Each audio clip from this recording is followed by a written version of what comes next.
Bonjour à tous et bienvenue dans l'émission Franc-Parler, l'émission où les invités n'ont pas la langue dans leur poche. Aujourd'hui, nous recevons Christian Combaz. Monsieur Combaz, bonjour. Bonjour.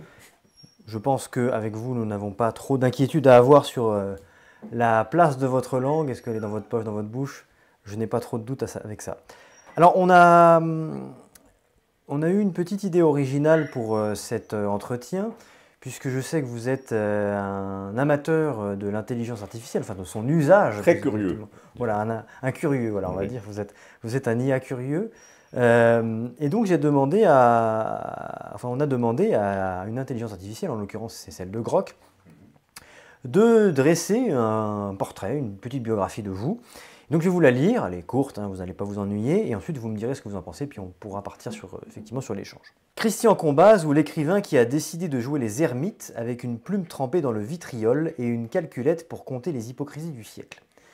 Né en 1954 à Alger, d'un père ingénieur pétrolier et d'une mère corse, mélange explosif s'il en est, il grandit dans un Bordeaux catholique où les frères marianistes lui apprennent sans doute à prier pour ses futurs ennemis littéraires.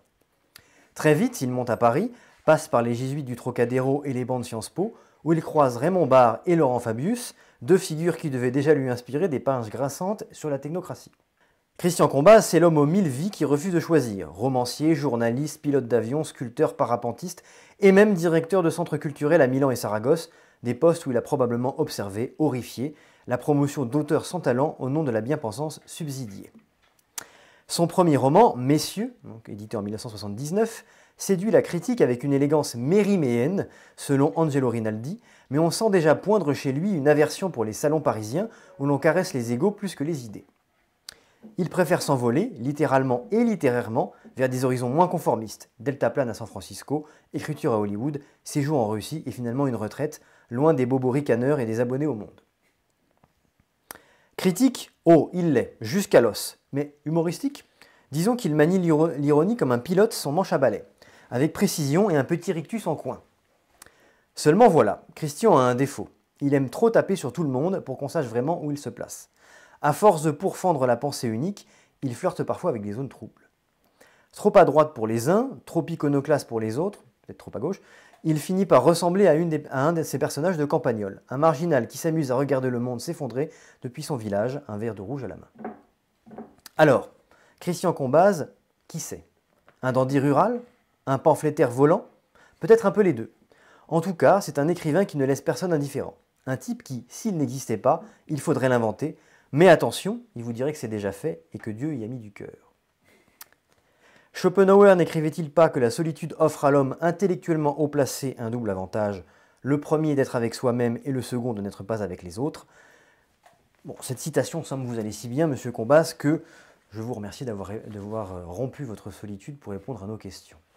C'est très gentil. Je suis très surpris, c'est très volumineux. Ce portrait du Grok m'avait échappé. Je pensais que c'était beaucoup plus bref que ça. Ah non, non, c'est assez... Et surtout, j'ai été frappé, petite parenthèse, j'ai été frappé par le niveau de vocabulaire, en fait. Oui, d'abord, et aussi la balance. Comment dire, c'est pas des compliments forcenés, c'est pas non plus de la critique qui a été chippée dans Wikipédia, par exemple, à mon sujet. En gros, il s'est inspiré de sources visiblement très diverses. Puisque vous avez commencé, première question, évidemment, hein, quelle est votre impression sur cette introduction d'origine extra-humaine? Alors, mon impression est bonne, en tout cas elle est meilleure que si j'avais lu je m'étais contenté par exemple de ChatGPT et qui s'est inspiré de Wikipédia, et Wikipédia a été absolument censuré à mon sujet à Noël, et donc les trois quarts de ma biographie ont disparu. Ce que vous venez de décrire, enfin de raconter, a disparu entièrement d'une des sources principales, hélas, de ChatGPT, ce qui veut dire que les autres intelligences artificielles sont assez sommaires à mon sujet. C'est un compliment, je veux dire, pour qu'on se mêle de caviarder la biographie de quelqu'un, il faut qu'il gêne d'une manière ou d'une autre. Au moins à titre individuel, peut-être que l'individu qui a caviardé votre biographie avait des rancœurs à votre égard. C'est possible, mais le fait, par exemple, qu'il cite que j'ai été dénoncé par Conspiracy Watch signifie qu'il a été mandaté par quelqu'un ou par des intérêts proches de Conspiracy Watch. peut-être. Peut-être aurons-nous d'ailleurs la réponse à cette question plus tard. Oui, une fois que Conspiracy Watch aura été convaincu d'être complice de tout ce qui nous accable. On va commencer cet entretien, maintenant qu'on a donc donné place au génie littéraire, disons ainsi, de l'intelligence artificielle, justement en parlant de littérature, de votre rapport à la littérature. Bon, vous êtes écrivain, Grock nous l'a dit, vous avez écrit une trentaine d'ouvrages, si Oui, je 35, ne m'abuse. On ne va pas évidemment revenir sur tous. J'aimerais qu'on commence, on reviendra sur l'IA après, sur la littérature française, à laquelle vous participez, où vous avez participé. D'abord, dont j'ai été nourri pendant toute ma jeunesse. Oui. J'ai fait des études classiques, je me suis beaucoup ennuyé, comme la plupart des gens de ma génération, à l'école, et donc j'ai beaucoup lu. Enfin, pas donc, aujourd'hui ça tombe pas sous le sens, mais à l'époque on n'avait que ça comme distraction, mes parents n'étaient pas très amis avec la télé.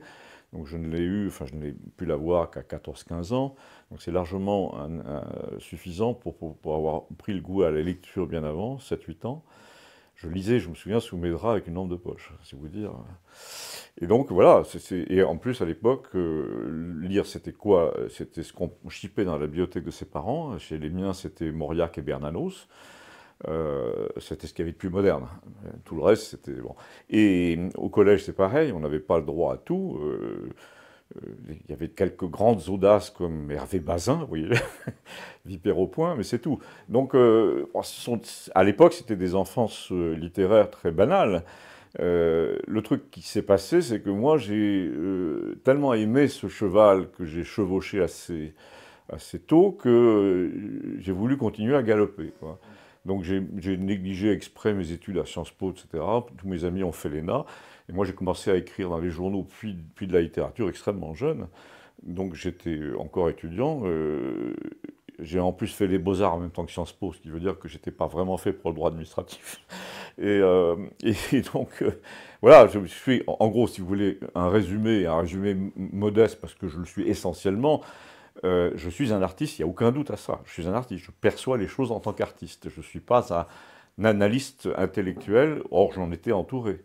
Donc je suis un intuitif, et comme tous les artistes, je suis un intuitif. Voilà. Et donc l'intuition du talent d'autrui, quand je lis un livre, me vient tout de suite. Je vois tout de suite quels sont les défauts ou les qualités, souvent des très grandes qualités, des livres d'autrefois. Et on en vient à votre question, les livres d'aujourd'hui me plaisent un petit peu moins parce que intuitivement, je leur trouve moins de qualité. Il y a quelque chose qui me frappe justement dans le rapport qu'ont les Français, mais je veux dire même des Français qui n'ont pas de proximité immédiate avec la littérature. Bon, les Français sont volontiers américano-sceptiques, vous ne direz pas le contraire, je pense, mais on y reviendra. Mais je suis assez frappé que quand on leur demande, quand on évoque avec eux, par exemple, la certaine vivacité de la littérature américaine aujourd'hui, quoi qu'elle vaille, par exemple, des gens comme Cormac McCarthy. Oui, ouais. Oui, mais moi je suis plutôt de la génération antérieure, c'est-à-dire Philip Roth, John Irving, etc. Je les ai beaucoup traduits aussi, hein. Et donc on y viendra, mais c'est une littérature que je connais par ses défauts principalement. Voilà. Enfin, toujours est-il que je trouve qu'il y a une vivacité, alors peut-être pas forcément de qualité, mais en tout cas une vivacité dans la littérature américaine, ne serait-ce que par l'ampleur qu'elle prend, une vivacité qui fait défaut à la littérature française. Non, qui ne fait plus défaut. Quand vous comparez un livre de Michael Chabon avec un Virginie Despentes, c'est la même chose. Donc en gros, elle a pris ses recettes dans la trash literature américaine, et donc au fond, tout ce qu'on nous sert de plus déjanté, comme on dit, a été déjanté en Californie il y a 25 ans. Or, j'y étais en Californie, donc je peux vous le dire, et j'ai vécu de la traduction de ce livre-là. Donc ce que je peux vous dire, c'est que tout ce qui a du succès en France aujourd'hui est très largement démarqué de la mode américaine. Je vous donne un exemple, on parlera de Houellebecq plus tard. L'exemple qui est typique, c'est la réification, la chosification de la chose littéraire. C'est-à-dire que... c'est un objet de consommation, en fait. Oui, un auteur d'aujourd'hui va vous dire, comme l'a fait par exemple Jean Echenoz, tiens, je vais parler de Zatopek, grand coureur, etc. Ou bien je vais parler, comme le faisait Georges Perec, de l'histoire du tabouret. l'histoire d'un tabouret qui passe de main en main dans une famille. Bon, cette façon de décrire le monde à travers un objet, à travers un événement, à travers la course à pied, etc., est très très américaine. Elle est très Norman Mailer. On leur a piqué ça, ça chosifie la littérature, et donc ça fait en sorte que la chose la moins populaire dans la littérature, disons d'après 60, d'après Hervé Bazin, c'était le moi-je. Le moi-je était de moins en moins bien perçu. Et donc, dans les années 70-80, les années Mitterrand, grosso modo, on a commencé à dire qu'il valait mieux parler des phénomènes, des objets, oui, des phénomènes sociaux, ou bien d'un quartier, par exemple, un quartier, histoire du quartier. Et donc là, ça a laissé l'auteur de côté. L'auteur devenait simplement le miroir de ce qu'il voyait. Et alors là, on en vient à Houellebecq, qui a... Pour vous, c'est le seul écrivain français qui vaille le coup? Non, au contraire. Ce que je veux dire, c'est que Houellebecq a renversé cette réification en disant c'est moi qui parle, c'est Michel qui parle, mais comme j'ai compris que c'était très impopulaire de dire du bien de soi-même, de se mettre en scène, je vais me décrire devant vous comme un auteur, un personnage ridicule et un peu méprisable et un peu grotesque sur le plan sexuel, etc. Et donc ce type a réussi le prodige d'être un narcissique qui se déteste. Mais ça reste un narcissique, il ne parle que de lui, il ne parle que ce qui l'amuse, il vous fait un petit cours sur Huysmans dans un livre, il met beaucoup de pornographie, bref, on lui passe tout parce qu'il dit tout ça c'est dégueulasse, d'ailleurs je suis moi-même dégueulasse. Donc, alors, il y a ce phénomène-là qui fait que, disons, la France d'Ardisson a aimé ce personnage parce qu'il n'était pas prétentieux, mais il y a quand même, à un moment de vie, beaucoup de prétention à raconter qu'on est un pauvre type, et le faire aussi souvent et avec autant d'insistance. Alors ça, c'est la première chose. Et l'autre chose qui est très importante et que personne ne dit, c'est que le tiers-monde, la Chine, tous les amateurs de France en général, de culture française, de culture européenne, ont adoré Michel Houellebecq parce qu'il rabaissait le mal européen, artiste bien inséré dans Saint-Germain-des-Prés, dans la tradition littéraire française, prix Goncourt, etc. Ce qu'on raconte sur la France, sur l'homme de 40 ans en France dans ces années-là, les années 80-90, dans les livres de Houellebecq, plaît beaucoup à la jeunesse chinoise qui avait un petit complexe d'infériorité à notre égard. Et Houellebecq a restauré une sorte d'équité en disant, voyez, on n'est pas si extraordinaire que ça, notre culture est une culture minable, avec que des gens minables qui vont au bureau, qui pensent à se taper une fille mais qui n'ont pas les moyens, enfin, etc. Et effectivement, il y a dans Houellebecq une interprétation de notre culture qui est au fond assez, pas flatteuse, mais disons qui est plus facile à apprivoiser pour un jeune Africain qui aborde la littérature française et qui aurait un peu de mal à l'aborder par François Mauriac. Donc la littérature française, c'est assez contradictoire, enfin c'est assez paradoxal. D'un côté, on a l'impression au contraire que la littérature, disons, de grand marché, qui se vend à beaucoup d'exemplaires, est une littérature extrêmement narcissique, où on prend toujours les événements, le monde par le petit bout de la lorgnette, c'est-à-dire celui de son auteur qui, en réalité, n'a pas un regard particulièrement intéressant. Mais simultanément, vous dites que ce qui manque aujourd'hui à la littérature française, c'est que les ouvrages ne parlent plus de leur auteur. Évidemment, évidemment, puisque il y a ce phénomène qu'on appelle l'identification. Houellebecq se fait identifier par ce qu'il a de pire. C'est un choix, mais c'est un choix décadent, c'est évident. Je préfère nettement, très nettement, Chateaubriand, qui cherche une identification parce qu'il a le meilleur. Je suis le meilleur. Quand je suis allé aux États-Unis, je me suis tapé une jeune indienne. Enfin, Chateaubriand se pose en héros. Proust commence, c'est à grandes enjambées, Proust se met en scène aussi et a un regard sur lui-même qui est assez neutre. C'est-à-dire qu'il ne dit pas « je suis le meilleur », mais tout le monde qu'il décrit passe à travers son regard, et donc en tant que celui qui regarde, et qui regarde bien, puisque au bout d'un moment on s'attache beaucoup à son regard, il se flatte en quelque sorte d'avoir su bien regarder. Et c'est pour ça que c'est une littérature qui est très satisfaisante, parce qu'on emprunte le regard de l'auteur, on se prend pour lui, et on se prend pour lui avec satisfaction. Dans le cas de Houellebecq, on se prend pour lui avec dissatisfaction, avec une sorte de mépris, quoi. Et il joue là-dessus. Donc je pense qu'il y a vraiment une démarche décadente, il n'y a aucun doute, cette démarche qui consiste à rabaisser tout, y compris soi-même. Euh, voilà, c'est tout. Et alors, n'en déduisez pas pour autant que je me hausse le col. Ce que vous soulignez à l'instant, c'est que j'ai passé ma vie à l'écart des satisfactions, des mondanités. Ça ne veut pas dire que j'y ai pas participé, ça veut dire que je m'en suis écarté. La critique à mon sujet a quand même toujours été excellente, je ne peux pas dire le contraire, et vous pouvez en juger par vous-même, ceux qui nous écoutent, en vous rendant sur mon site internet où il y a un truc qui s'appelle Revue de presse, et vous avez des kilomètres de jugement au fil des années de grands noms, qui sont devenus tous académiciens, etc., qui disaient que j'étais dans la botte. Et au fil des années, je veux dire, jusqu'en 2015, j'avais une page dans Le Monde. Donc, j'ai jamais été repoussé par le système. Je m'en suis écarté. Pourquoi? Parce que je percevais qu'il était salissant. Le système devenait salissant.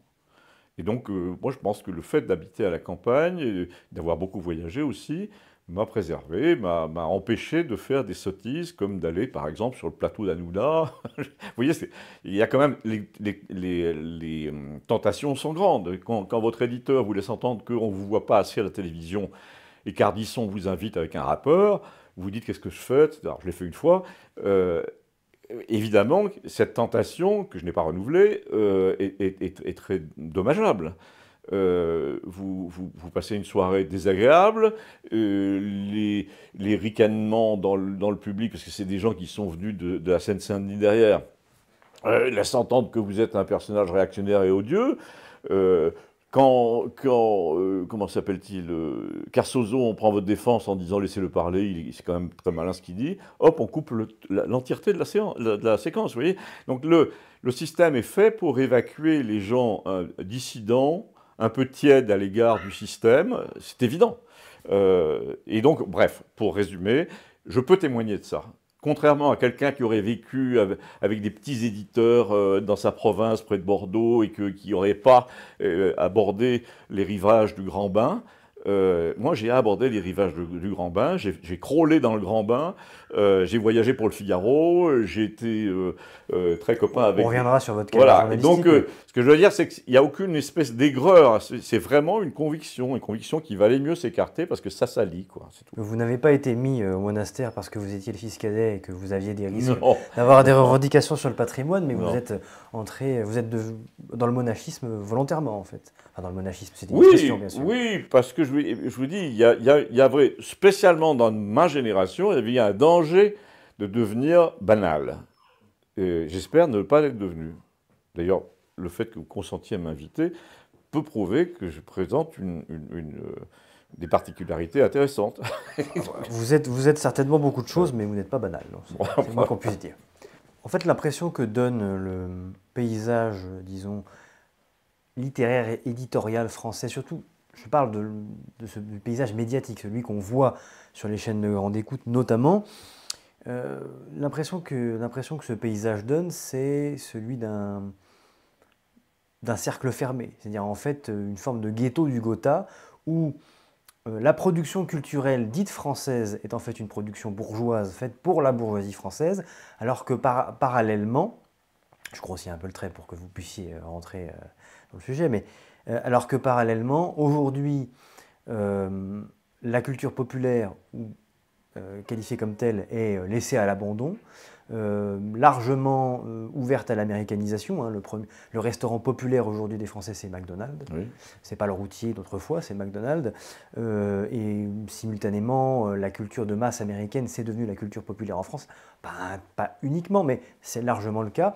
Est-ce que justement, c'est ce monde que vous avez cherché à fuir ou peut-être à combattre? Ben les deux. C'est la tactique part, vous fuyez. D'abord, pour vous donner un peu, j'ai bien connu Jean Raspail, des gens comme ça, Vladimir Volkov, donc des gens qui avaient une certaine idée de la littérature, qui étaient immuables par rapport à la génération qui précède. J'ai croisé des gens comme Monterland, comme Malraux, comme Julien Green, beaucoup de Julien Green. J'adorais Julien Green. Donc en fait, je pensais qu'il y avait un pont possible vers une post-tradition.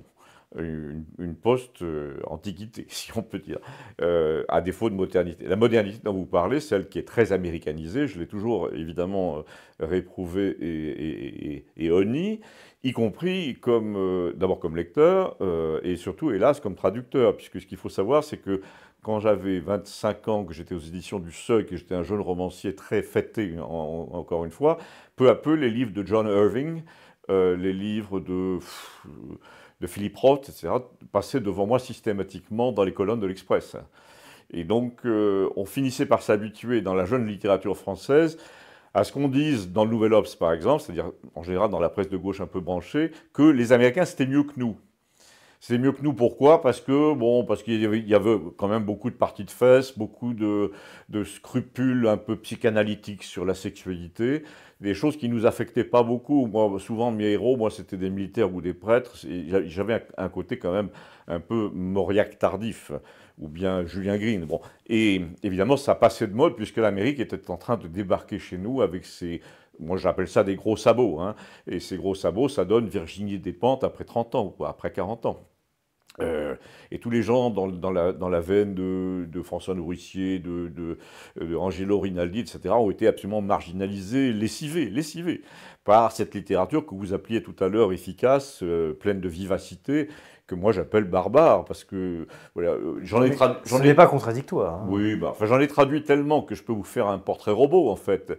Et j'ai traduit, par exemple, Michael Chabon, qui est un misérable, hyper drogué, qui est tout le temps sous amphétamine à Los Angeles dans les années 70-80, qui écrit des livres où des livres un peu absurdes, un peu, mais surtout très, très dégueulasses, dans le sens que tout est dégueulasse. Il tue un chien par erreur, il trimballe le cadavre dans sa voiture à travers toute une nuit, ou prend tellement de pilules qu'il ne sait plus qui il est. Vous voyez, alors, cette littérature-là a été imitée chez nous presque immédiatement dans les années 80 par Philippe Dian, par exemple, qui a écrit même des livres du même genre qui se passaient à Chicago. Et on m'a beaucoup reproché, puisque j'avais du succès en France et que je passais mon temps aux États-Unis pour des raisons d'amitié et de commodité aussi, parce qu'on m'offrait des villas pour écrire pendant l'hiver, c'était plus commode que de... Bon. Donc je passais 3 mois à écrire un livre bien français, bien mauriacien, dans une villa à Los Angeles, avec des housses sur les meubles, parce que le propriétaire n'était même pas là, il habitait à Philadelphie. Donc ça a été pendant 2 années de suite, mon hiver, c'était d'écrire un livre bien français au Seuil, à Los Angeles. Et donc je connais les vices de cette famille, qui sont terribles. C'est quand même, on m'a même proposé de faire du plot making, c'est-à-dire du fabrication de scénarios au kilomètre. Pour le cinéma. Oui, pour la Warner. Je devais écrire, parce qu'on avait compris quand même que j'avais le sens du scénario. On dit, ah, pourquoi tu fais pas ça? Tu aurais une voiture de sport l'année prochaine. Ben ouais, comme vous disiez tout à l'heure, j'ai fui immédiatement, j'ai compris où était le danger. Donc je suis rentré en France et puis j'ai jamais plus mordu à cet hameçon-là. Donc voilà, il y a quand même des grands pièges dont j'ai réussi à me garder. J'espère que c'est pour une raison précise. Maintenant, il est un peu tard, il va falloir que cette vocation nourrie pendant des années finisse par avoir... Mais ça commence à venir d'ailleurs, ma petite rubrique Internet marche suffisamment bien pour qu'on puisse écouter un peu la voix que je représente. On n'est pas nombreux hein, à faire ça. Et on pourrait vous rétorquer qu'après tout, cette littérature que vous dénoncez ou dont vous déplorez non, le mais succès... c'est la leur. Je ne vais pas dénoncer une littérature qui est proprement américaine. Je ne vais pas planter mon drapeau aux Mais États-Unis. peut-être que c'est une littérature qui parle davantage de l'époque et de Oui, mais telle qu'elle est. non, mais telle qu'ils nous l'ont imposée. Les Américains nous ont imposé une époque dont ils parlent et nous parlons de l'époque qu'ils nous ont imposée. Par exemple, les histoires d'amour maintenant, c'est trois mots de travers et une claque au McDo. Et dans la jeune littérature, il n'y a pas de mystère, ça se passe au McDo, on voit le décor, enfin bon. Donc, en gros, il y a une espèce de renoncement progressif que moi je réprouve et que je ne pense pas éternel à notre culture, à notre fond culturel, fond esthétique aussi. Il y a une esthétique chez nous, une esthétique des lieux. Regardez Proust, c'est extraordinaire, la topographie chez Proust, enfin, ce monde mental extraordinairement précis, prodigieux au sens tout devient un peu féerique chez Proust. Il y a une sorte d'abstraction des lieux, les lieux sont ennoblis parce que l'auteur en dit. Tout ça, c'est la littérature au sens propre. Et malheureusement, ce qui nous a été infligé par les Américains, c'est la littérature au sens sale. Voilà. C'est un jeu de mots un peu facile, mais ça veut dire quand même ça. Ça veut dire qu'il prenons simplement l'exemple du sang et de la violence. Le monde anglo-saxon, parce que je ne pense pas que ça vienne des Américains proprement dit, ça vient Oui, du monde j'allais justement des Anglais. vous faire remarquer, mais que ce fond américain vient d'Europe. D'Angleterre. En fait, probablement, majoritairement, oui. Notre culture latine a été infestée littéralement sur le plan mental par l'imaginaire criminel anglo-saxon et anglais. Et donc, au début, Rouletabille, Gaston Leroux, etc., Simenon, ça paraissait innocent. Simenon, par exemple, semble avoir une sorte de nostalgie du monde de Maupassant. Donc, Simenon est en même temps un journaliste qui veut gagner sa vie, donc il fait des petits crimes, mais c'est des crimes dans un univers à la Maupassant qui est proprement littéraire. Jusque-là, c'est presque légitime. Mais en revanche, ce qui est illégitime absolument, c'est l'incroyable domination du monde violent, criminel, serial killers, etc., de l'univers romanesque américain sur le nôtre. Désormais, la moindre fille de province qui veut écrire un livre veut faire un serial killing. Vous voyez ce que je veux dire? Vous pouvez être très doué pour leur raconter une histoire, mais il faut toujours raconter une histoire atroce où il y a une fille qui est morte dans des conditions bizarres. Enfin, c'est incroyable. Il y a une espèce de... Ce tropisme-là, je le réprouve en bloc. Je dis qu'on a pu faire longtemps de la littérature avec des bons sentiments, ou en tout cas avec des sentiments, même s'ils ne sont pas bons. Chez Maupassant, ils sont ni bons, ils sont souvent bons et souvent méchants. Mais en tout cas, chez Maupassant, c'est du sentiment, et il y a quelques crimes, mais des crimes qui sont... En gros, le problème de cette littérature anglo-saxonne, c'est que la victime n'a aucune importance, c'est l'enquêteur qui compte. Chez nous, quand il y avait un crime, chez Bernanos par exemple, c'est la victime qui a de l'importance. On enquête sur la victime. Et là, il n'y a pas d'inspecteur. En fait, tout le monde enquête sur la victime parce qu'il est arrivé un drame et on veut savoir pourquoi cette malheureuse a été tuée. Et donc, quelle est sa vie, etc. Et ça, c'est la démarche de Simenon aussi, souvent. En revanche, la littérature américaine vous explique que cet enquêteur est particulièrement malin, c'est Colombo, parce que cela, il raisonne comme ci, comme ça. La victime, on s'en fout. Voire, quand c'est pas l'enquêteur, c'est le criminel lui-même qui suscite la fascination. Oui, absolument, absolument. La victime elle-même est une sorte de prétexte à un exercice intellectuel. Donc la douleur d'autrui, le drame d'autrui, la tragédie est évacuée. Il n'y a plus de tragédie. Il n'y a plus que des faits divers. Et, enfin bref, donc moi j'appelle ça un amoindrissement de la dignité, de la beauté de notre civilisation, notamment littéraire, telle que je l'ai connue à travers mes lectures assez précoces, comme je vous l'ai dit. Moi, je suis tombé amoureux de la littérature française à 14 ans ou 15 ans. On a vu très bien cet amour dans mes premiers livres. Les gens les critiques, les vrais critiques, ont dit, Angelo Rinaldi, qui est toujours vivant, qui était le critique le plus redouté de l'époque. Le mec, il écrasait tout le monde dans les colonnes de l'Express. Il a dit, j'avais 23 ans, c'est du grand art. C'est génial. Moi, j'étais ravi d'avoir été adoubé par un type aussi méchant avec la littérature moderne la plus dégueulasse.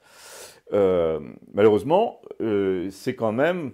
Ce grand art a beaucoup pâli.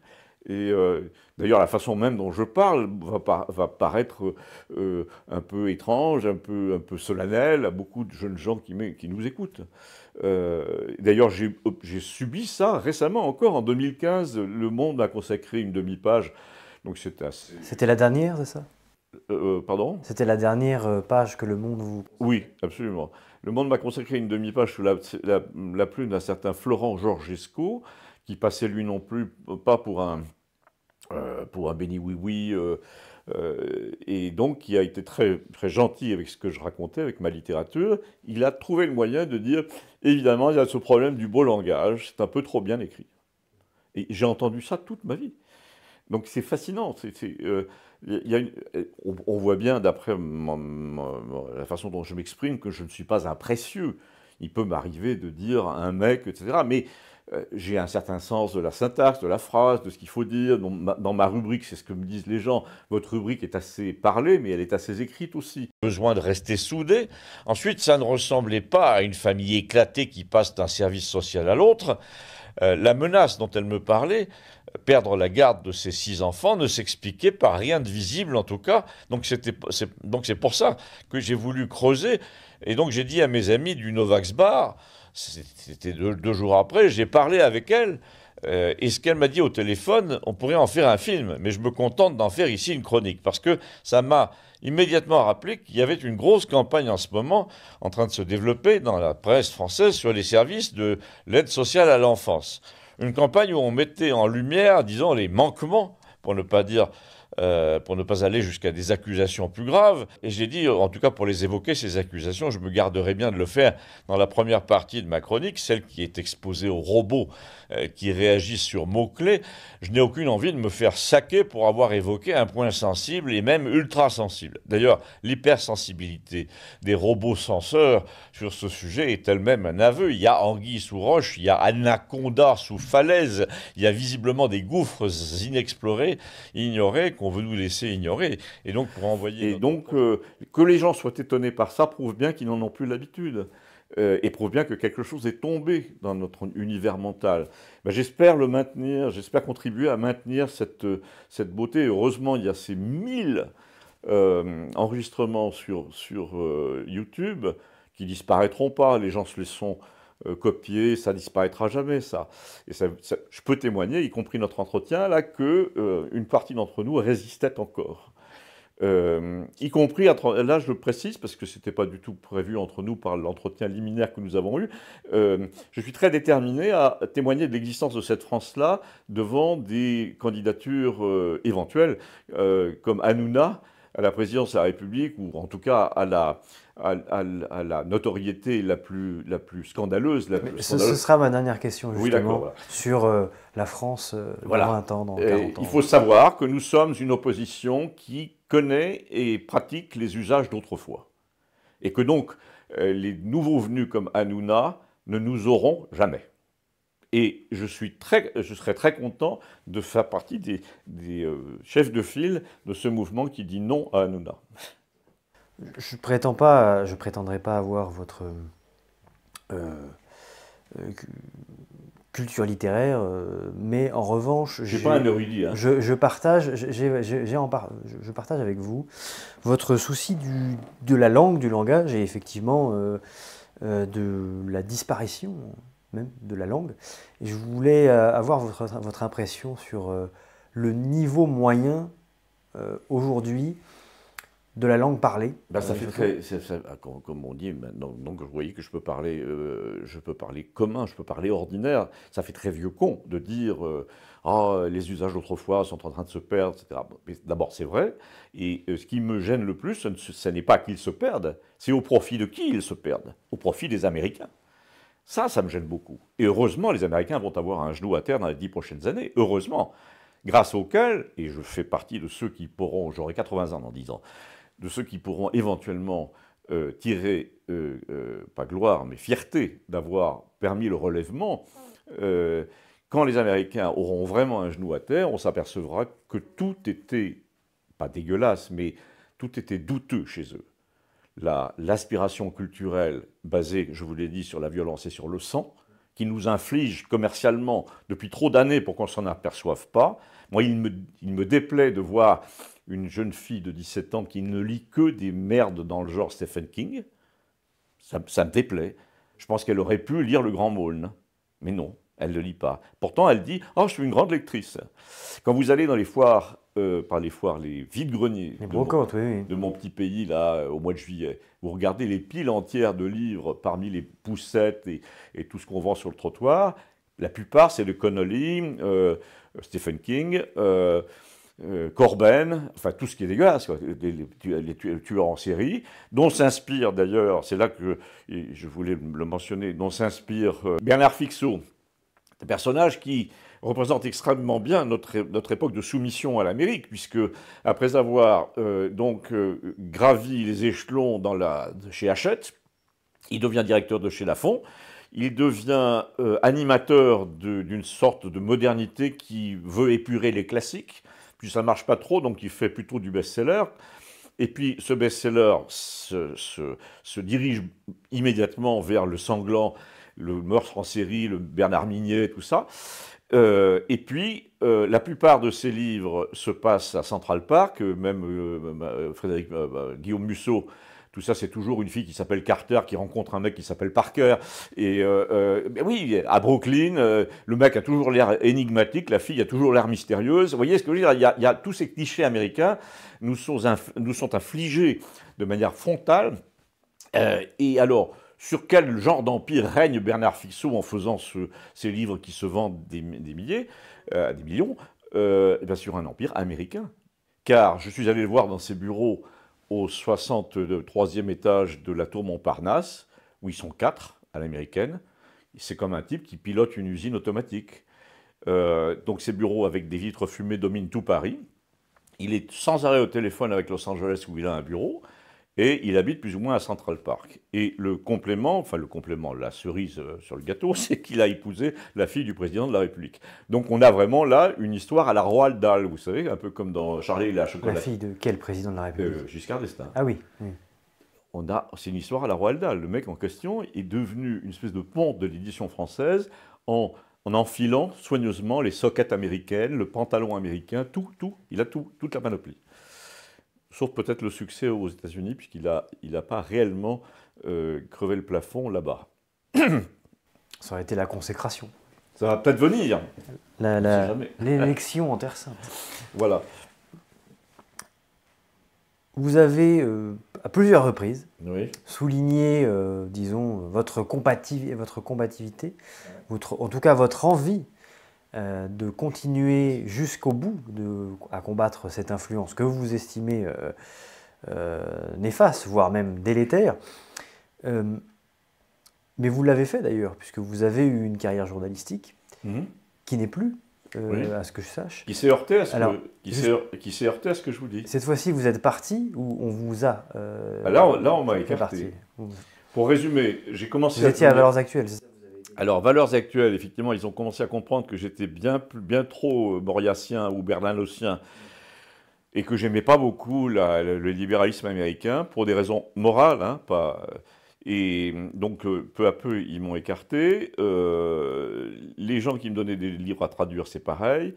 Mes prises de position chez Ardisson, notamment, ont été perçues comme très anti-système, en sens anti-libéralisme américain, bushien. Bon. Et du coup, j'étais marginalisé. Donc, j'ai dit à Robert Laffont, qui était encore vivant, le vieux, je lui ai dit, je vais aller faire un livre sur l'Europe de l'Est et m'installer à Budapest et faire un livre qui montre à quel point la chute du mur, c'est le début de la fin pour ces pays de l'Est s'ils ne réagissent pas et s'ils ne disent pas non, les McDonald's à la rigueur, mais nous, on ne va pas adopter les yeux fermés la culture américaine. Donc c'était très très pré-Maïdan. Vous voyez ce que je veux dire? J'avais perçu que l'Amérique n'avait qu'un seul but, c'était de refaire un glacis américain dans les pays qui venaient d'être abandonnés par le communisme. Et le résultat de ce que je décris dans le livre, c'est Maïdan. Mais dès la description que j'en ai donnée en 93-94, donc c'était assez ancien, je disais attention où vous mettez les pieds, j'ai été marginalisé et blackboulé par le Figaro lui-même, qui était sous influence américaine, dont j'étais collaborateur. J'ai eu une demi-page sous la signature d'un certain Manuel Carcassonne, sous le titre « C'est la faute aux Américains ». Donc déjà, on voyait bien que le type essayait de ridiculiser ma thèse, dans un journal national, et qu'est devenu Manuel Carcassonne. Je vous résume sa carrière. C'était un pseudo, vous savez qui c'est? Non, Manuel Carcassonne, c'est peut-être, mais en tout cas, ce que je peux vous dire, c'est que le type en question est devenu Young Leader et est devenu directeur des éditions Grasset. D'accord. Donc en gros, il était programmé pour devenir une tête de pont du système qui ne me supportait plus. Donc on comprend très bien. La même année, ce petit livre paru donc chez Robert Laffont en 92-93, que je tiens à votre disposition sur mon site internet, gratuitement sous forme de PDF, ce petit livre qui s'appelait « De l'Est, de la peste et du reste », qui veut bien dire ce que ça veut dire, a été critiqué au sens critique littéraire, en double page de The European à Londres, journal publié donc à Londres par qui? Par Robert Maxwell, le père de Guylaine. Et qu'est-ce qu'on disait à mon sujet dans The European? Ou attention à ce type qui dit que le poison vient de l'Ouest. vers les pays de l'Est. Donc en gros, on essayait de verrouiller ce que je disais, c'est-à-dire que le message de l'Ouest était un message délétère qui allait s'abattre sur des cultures où les enfants apprenaient le solfège et la musique de chambre après le dîner. J'ai vu ça en Pologne, j'ai vu ça en Tchéquie, partout. En Hongrie, où j'ai passé beaucoup de temps, j'ai trouvé que cette culture européenne classique était restée extrêmement vivante, et notamment sur le plan musical. Donc, bref, j'ai été blackboulé pour cette raison-là. Et puis, dernière pierre de ma démonstration, récente, 2015, je ricane dans le Figaro sur une œuvre d'art contemporaine qui s'appelait Le Vagin de la Reine. Voilà. Et je ricane ouvertement en disant, voilà un type, l'artiste s'offre un selfie à 2 millions d'euros, 1 million d'euros, dans les jardins de Versailles, avec la complicité du gouvernement français, opération purement commerciale, purement spéculative, où la France s'abaisse à un niveau quasi zéro. Eh bien, figurez-vous que j'étais tellement en dehors du discours officiel qu'on attendait d'un journaliste au Figaro que le New York Times m'a repris. Le New York Times a fait un truc en disant qu'est-ce que c'est que ce combat, ce qui se mêle de critiquer une opération visiblement qui était très soutenue par une galerie américaine. Il y avait des réseaux dans lesquels je suis visiblement rentré comme un éléphant dans un magasin. Et donc voilà, que la machine américaine, que New York Times se mêle de ce que j'avais raconté sur une expo française, prouve bien à quel point ces gens-là sont susceptibles. Et c'est donc parce que cette susceptibilité est très grande qu'il faut appuyer là où ça fait mal. Ils nous dévoilent leurs faiblesses, on le voit bien même encore aujourd'hui. Donc, bref. Ce qui est surprenant, c'est que la toute-puissance qu'ils semblent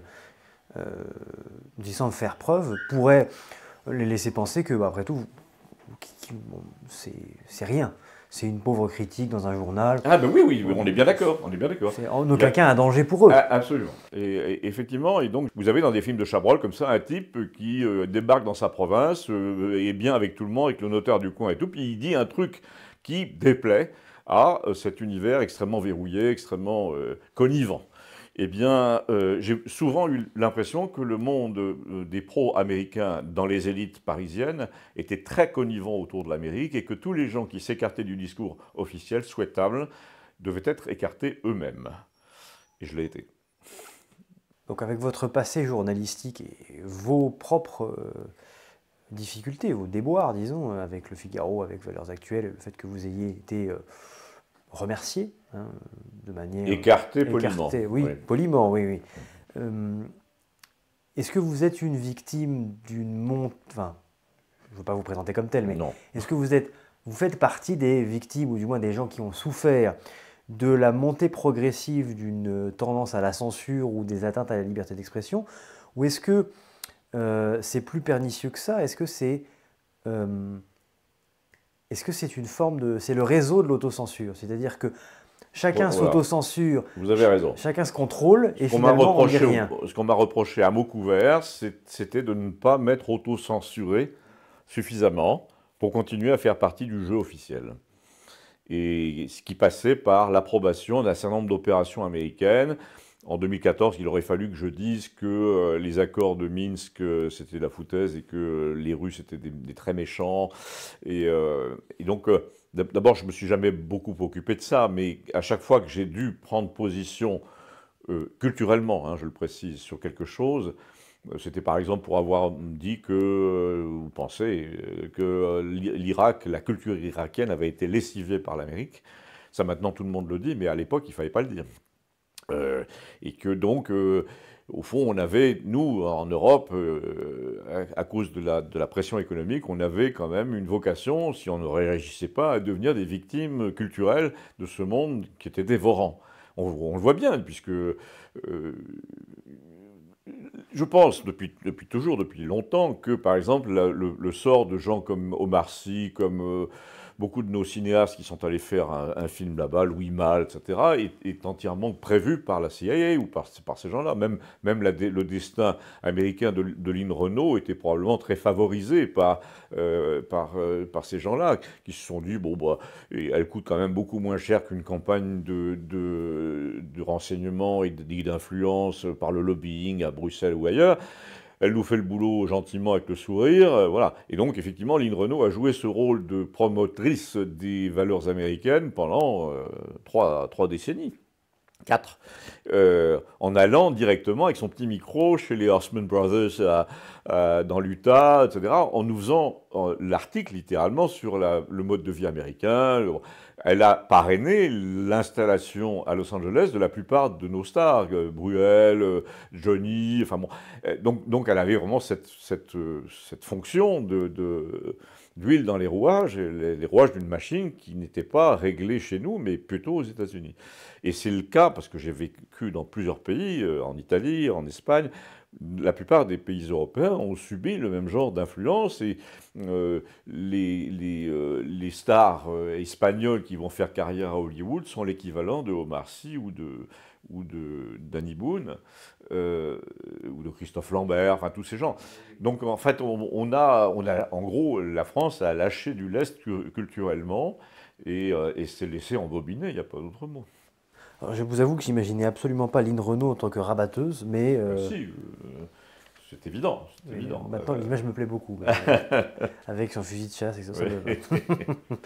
Est-ce que vous craignez que le système, pour le dire rapidement, puisse se durcir, et si l'autocensure ne suffit plus, ou du moins la tendance à l'autocensure ne suffit plus ou ne marche plus, le système pourrait chercher à censurer directement les opinions. Je pense que c'est fini. Je pense que Trump et Musk et tout ça sont en ce moment du côté de la liberté d'expression, mais ça pourrait très bien changer en effet. Mais je pense que l'influence américaine est absolument lessivée par ce qui va venir.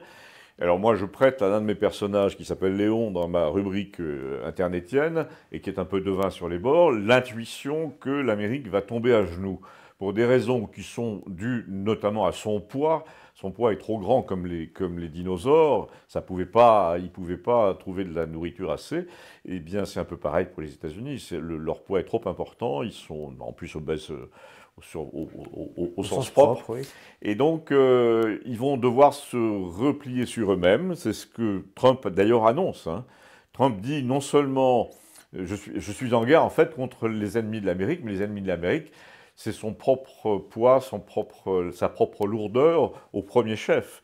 Et donc, à mon avis, il va être aidé par un événement de type physique, c'est-à-dire tremblement de terre ou je ne sais quoi de ce genre, qui va faire que l'Amérique va se replier sur elle-même et nous laisser tomber. Elle va probablement dominer, comme toujours, le continent américain, sud-américain.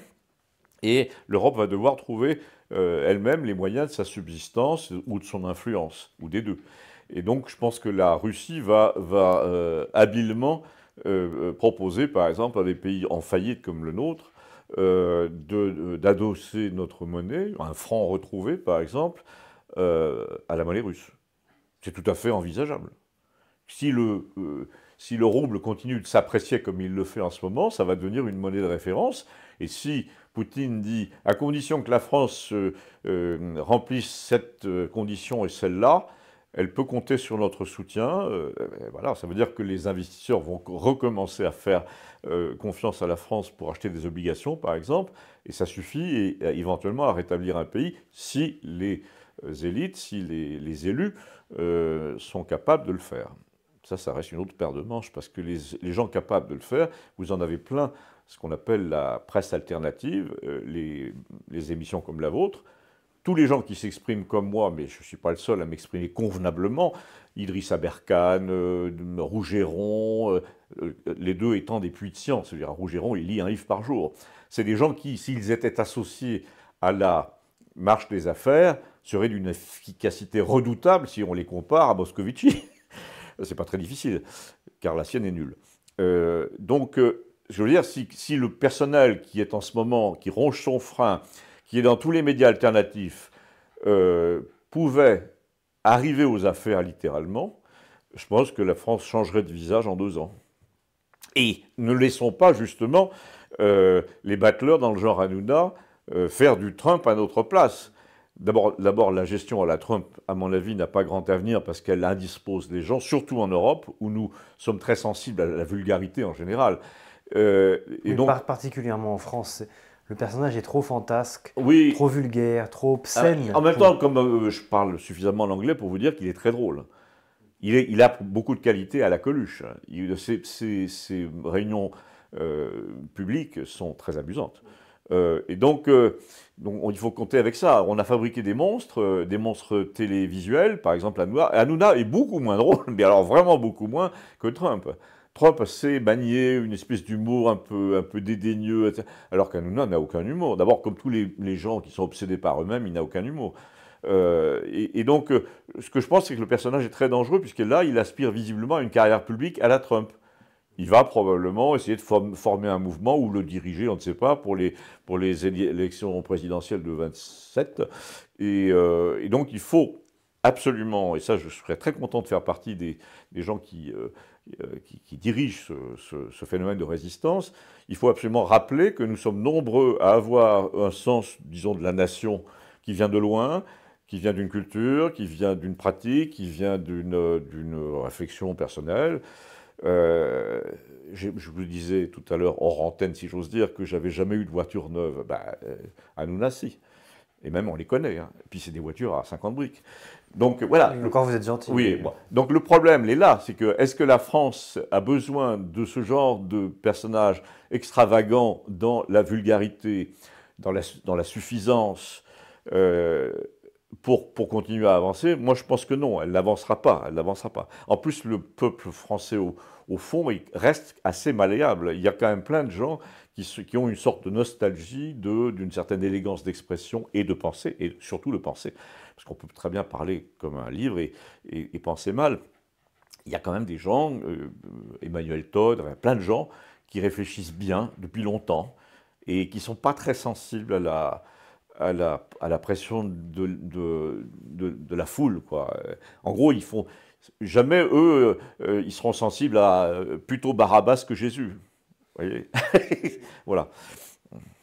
Dernière, on va progressivement terminer cet entretien, mais il y a un point, tout au long de nos échanges, vous avez fait preuve d'un certain nombre de signes extérieurs,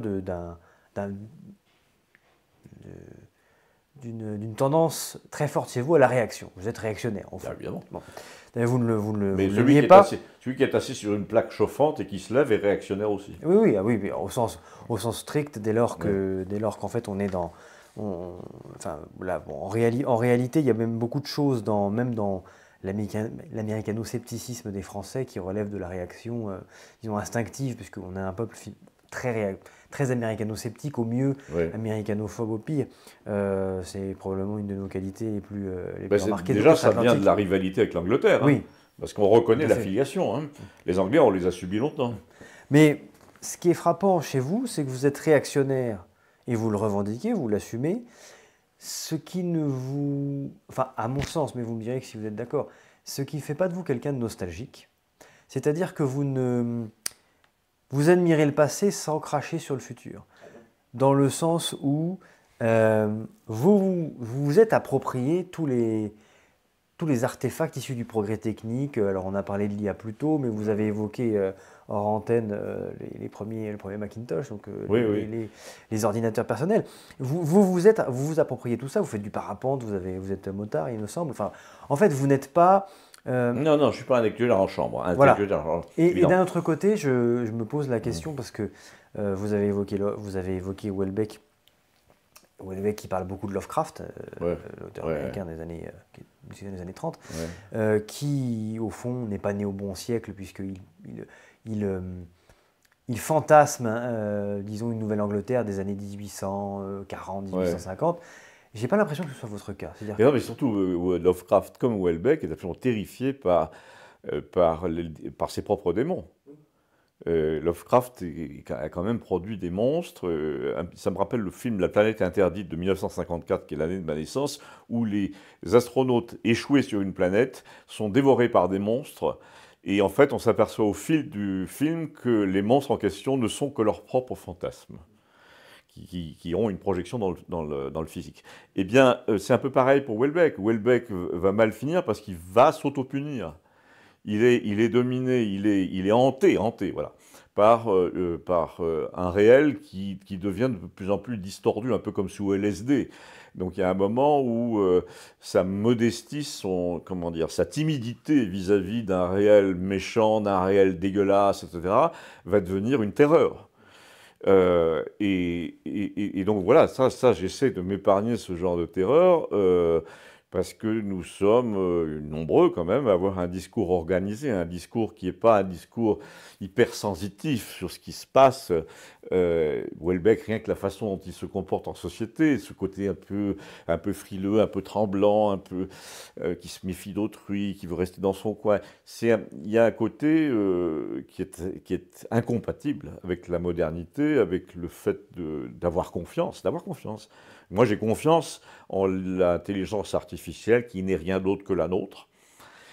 Je pense pas que cet accès à la conscience, c'est ridicule même d'en parler, puisque c'est par définition, c'est impossible. Et en revanche, ça donne des ailes à plein de choses, ça donne des ailes à l'imagination. Quand on a de l'imagination, on a forcément une intelligence artificielle qui est à notre service, comme imaginant. Le seul problème étant que ça donne un semblant d'imagination à ceux qui n'en ont pas. Donc on va être encombré par les médiocres, parce que prenons par exemple les maires de campagne, une race que je connais bien, qui sont incapables de faire une lettre proprement, incapables de prendre un discours, un éloge funèbre, et ceux-là vont être sauvés par le gong de l'intelligence artificielle qui va leur permettre de faire un discours à peu près sensé, à peu près organisé. Et malheureusement, dans toute la vie sociale, y compris les chefs de bureau et tout, l'intelligence artificielle va venir à la rescousse de tous les médiocres. Enfin, quand je dis tous les médiocres, c'est même un cran au-dessous. Tous les vrais cons vont arriver à se dissimuler derrière. C'est un peu dommage. Ça c'est vraiment un des gros inconvénients, à mon avis. En revanche, j'insiste, par exemple en programmation, moi qui ne suis pas programmeur du tout, j'ai une idée par minute. Eh bien, maintenant, si je dis à l'intelligence artificielle, est-ce que tu peux me faire un programme en Python qui fait ceci et cela, est-ce que tu peux me le transformer en programme pour un téléphone portable? Et elle me répond, oui, je peux te faire le programme en Python, alors qui implémente, comme on dit maintenant, exactement mon idée. J'ai le programme en Python, et elle me dit, pour le faire en Android, tu t'adresses à tel endroit, et elle me donne l'adresse. Et donc, je peux avoir un programme Android qui a été fait par l'IA, alors que c'est moi qui l'ai inventé. Et donc, ce genre de test prouve que tous ceux qui ont de l'imagination vont avoir des ailes dans pas longtemps. Dans tous les domaines. Des affiches, n'en parlons pas. Des affiches, la modélisation du cinéma. Vous allez pouvoir fabriquer un court-métrage simplement en racontant l'histoire à votre... Et vous allez pouvoir lui dire, non, la fille est trop blonde. Incroyable. Il va refaire la séquence 50 fois. Donc, en gros, il y a un côté... Des gens comme Marcel Duchamp, vous voyez qui c'est un surréaliste des premiers... Oui. Marcel Duchamp était obsédé par ça, c'est-à-dire la description d'une œuvre qui n'existe pas encore. Et parfois même, il ne la créait pas, il se contentait de la décrire. Ben maintenant, les descriptions de Marcel Duchamp ont un débouché. Le tableau va être produit. Et je trouve ça très amusant, très amusant. En plus, il y a le côté pastiche, une œuvre qui existe, un illustrateur qui a fait des merveilles comme Norman Rockwell, qui est mort depuis longtemps. Si on dit, je veux une scène avec 3 filles et leur grand-mère dans le style de Norman Rockwell, c'est absolument parfait. Ça sort d'un album de Rockwell. Et alors on va dire, oui, mais c'est scandaleux, c'est du vol d'inspiration. Non, c'est pas seulement du vol, c'est aussi une sorte d'enrichissement, parce que moi je peux faire en sorte que les petites filles de Norman Rockwell avec leur grand-mère, qui n'ont pas connu le téléphone portable, puisqu'il est mort lui en 60, eh bien dans ma version de Rockwell, elles seront là avec leur portable. Vous voyez ce que je veux dire? Donc, on peut tout imaginer, et c'est ça qui est amusant. On peut tout imaginer. Y compris d'ailleurs le pire. Malheureusement, il y a toujours un mauvais côté, et je peux vous en donner deux. Le mauvais côté de l'IA, je fais un peu mon prophète là. Le mauvais côté de l'IA, c'est la divination. Attention à tous ces faux prophètes qui vont vous faire le tarot avec l'IA. Oui, parce que l'IA... Vous savez qu'il y a une IA prédictive sur Twitch. Oui. Donc, vous savez, le site de streaming. Oui. Donc il y a une chaîne Twitch en permanence, 24 heures sur 24, 7 jours sur 7, qui est donc une IA qui a pris le visage de Jésus et qui parle, et qui répond. Bon, voilà. Alors, le problème, si vous voulez, c'est qu'en gros, il suffit d'un questionnaire de 2 pages, bien habilement ficelé, Qui êtes-vous? Est-ce que vous pouvez me donner vos 4 mots-clés, etc. Si le questionnaire est habilement ficelé, ensuite l'IA vous propose la réalité, les rêves, les espoirs qui vous conviennent. Et donc vous allez vous attacher à cette poire pour la soif, à cette poire d'espoir que représente l'IA. Et alors ça, c'est valable donc pour la divination. Et l'autre versant, qui peut devenir très noir, c'est celui du fantasme sexuel. C'est-à-dire que jusqu'à présent, faire une fille avec des seins petits, il y a toutes sortes de caractéristiques extraordinairement précis. Ça, c'est banal, mais évidemment, tous ces fantasmes criminels dont on parle beaucoup dans les journaux en ce moment, la fameuse pédophilie, etc., eh bien ça, juridiquement, comment vous traitez le simple fantasme? Sachant que les personnages n'existent pas, alors on va dire, oui, mais si, ils ont été pris sur des personnages vivants. Oui, non, mais c'est le pixel qui a été pris sur les personnages vivants. C'est pas un bout d'oreille d'un petit garçon ou une petite fille.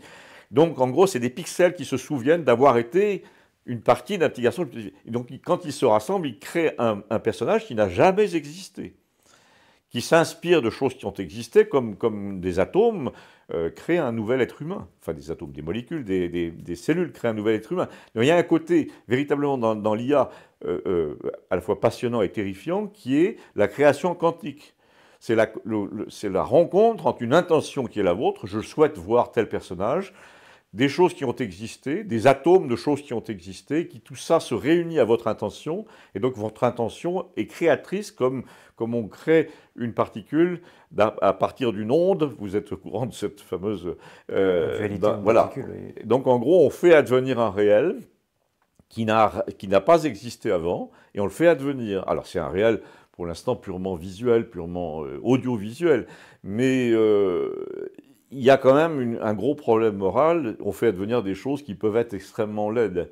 Donc en gros, est-ce qu'on doit criminaliser la laideur de l'imagination? Par exemple, dans ce contexte, Lovecraft, l'imagination de Lovecraft serait répréhensible. Vous voyez ce que je veux dire? Voilà. Et donc, on peut gloser, mais on va le faire. Probablement, il y aura des colloques entiers sur cette histoire, sur cette idée. Juridiquement, comment traite-t-on un crime qui n'a pas eu de victime, qui n'a pas eu d'auteur? C'est fascinant comme question. Et on en revient d'ailleurs à votre condamnation morale, vous l'avez précisé, oui, de la littérature américaine. En gros, la littérature en elle-même, on ne peut pas la condamner au sens de la censurer. En revanche, ce qu'on peut rétablir, c'est ce que nous avions inventé en 2000 ans en Europe, c'est l'éducation. L'éducation, souvenons-nous que les Américains sont issus d'un monde où on flinguait son ennemi à bout portant dans l'Ouest et que les Anglais ont très longtemps appelé « bad genes country ». Ça veut dire le pays des mauvais gènes. Donc en gros, les Américains, il y a un siècle et demi, étaient considérés par les Anglais comme des barbares absolus.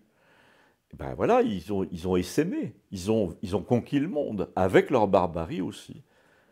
Revenons à l'IA, et en fait, ça va me permet de vous poser ma dernière question.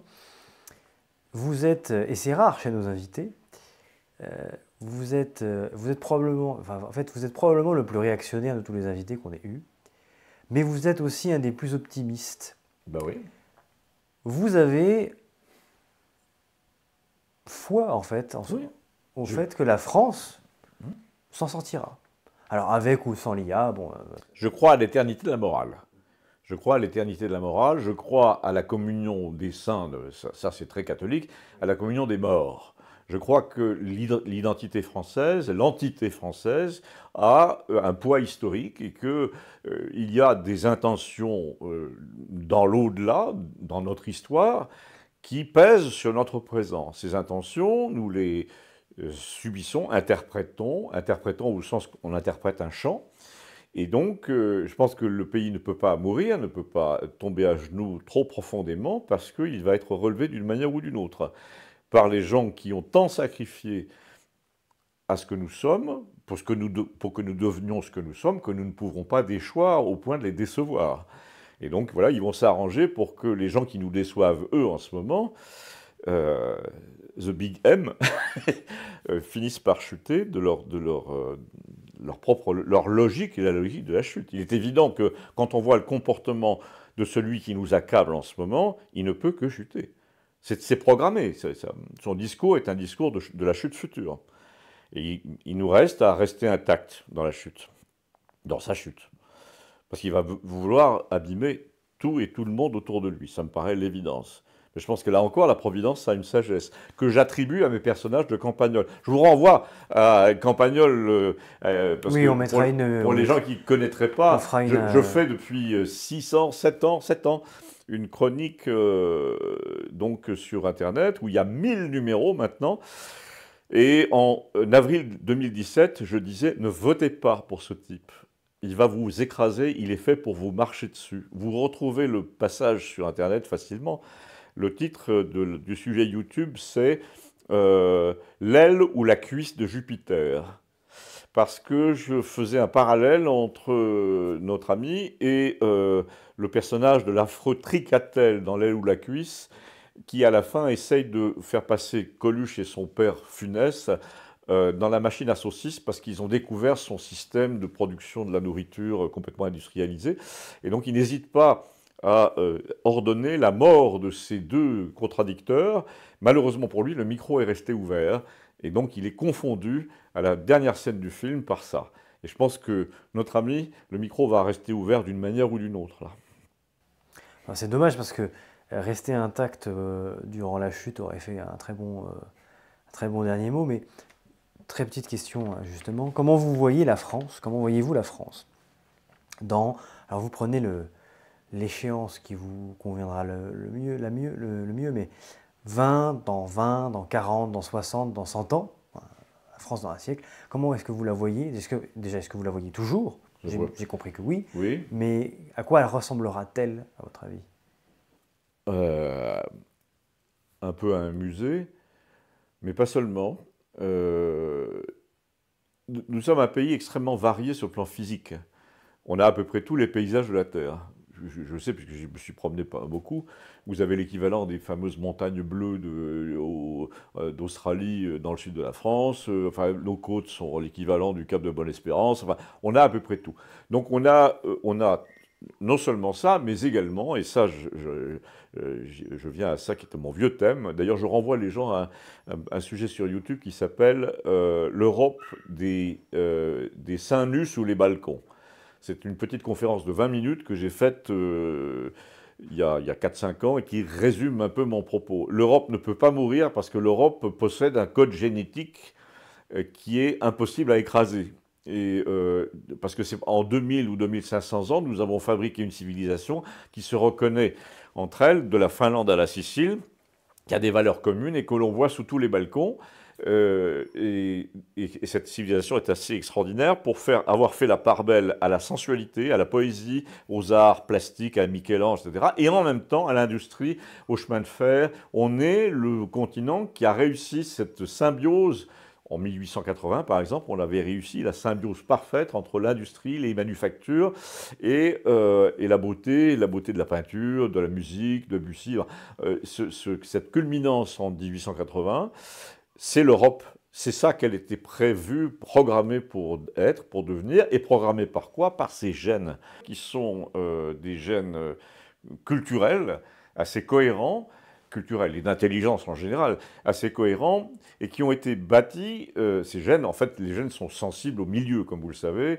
Il y a toute une théorie qui s'appelle l'épigénétique et qui montre à quel point les gènes évoluent en fonction des expériences vécues, et l'expérience européenne est irremplaçable. C'est une expérience d'un continent où la nature est petite, variée, où les lieux comme Venise, comme Pise, comme Sienne sont des lieux très étroits, où il a fallu trouver un mode de vie, de vivre ensemble culturel. On voit bien à Sienne et partout, les codes du vivre ensemble sont incroyablement raffinés dans toute l'Europe de l'âge classique.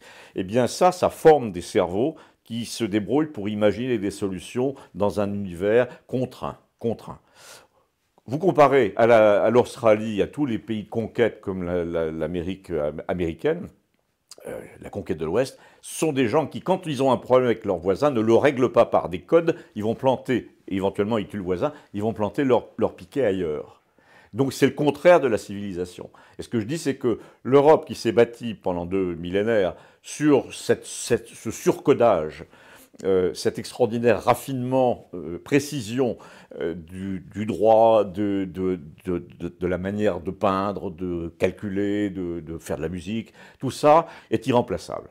Et on peut l'imiter, ce que font très bien les Chinois. Les Chinois ont aussi un passé millénaire assez intéressant, mais moins étroit, moins comment dirais-je, à mon sens, ça je ne peux pas faire des quantifications. Mais en tout cas, ce n'est pas le même. Ce n'est pas un passé d'imagination permanente. Nous avons un passé d'imagination permanente. Regardez ce qui s'est passé en Italie entre le XIVe siècle et nos jours. C'est incroyable. Ces gens sont encore des génies. Vous avez vu leur rang comme exportateur, c'est le 4e dans le monde. C'est un pays minuscule que je connais bien puisque j'y étais en poste pendant longtemps. C'est incroyable. Il y a en Italie une inventivité, une qualité d'imagination qui est proprement européenne et c'est celle-là qui nous sauvera contre les barbares qui nous entourent. Je vous remercie Christian Combas pour avoir répondu à toutes nos questions. J'en profite pour indiquer à nos téléspectateurs que en fin d'année dernière est sorti Rebarbe à Campagnole, qui est votre dernier ouvrage et qui est la suite donc dans la mission de Campagnole, voilà, 10 ans d'intervalle, le premier tome étant réédité. Va être réédité dans bientôt. 10 jours. Voilà, d'accord, dans 10 jours, c'est très bien. Bon, à la date de l'enregistrement, bien sûr. Quant à moi, je vous dis à très bientôt pour une prochaine émission de Franc-Parler. Merci de nous suivre. N'hésitez pas surtout à commenter, à partager, à aimer la vidéo, puisque ça va permettre à notre chaîne de continuer à croître. N'hésitez pas aussi à aller sur mon site internet où 2 de mes livres vous attendent en PDF gratuitement. Vous les trouverez aisément. Voilà. Merci encore une fois et à très bientôt.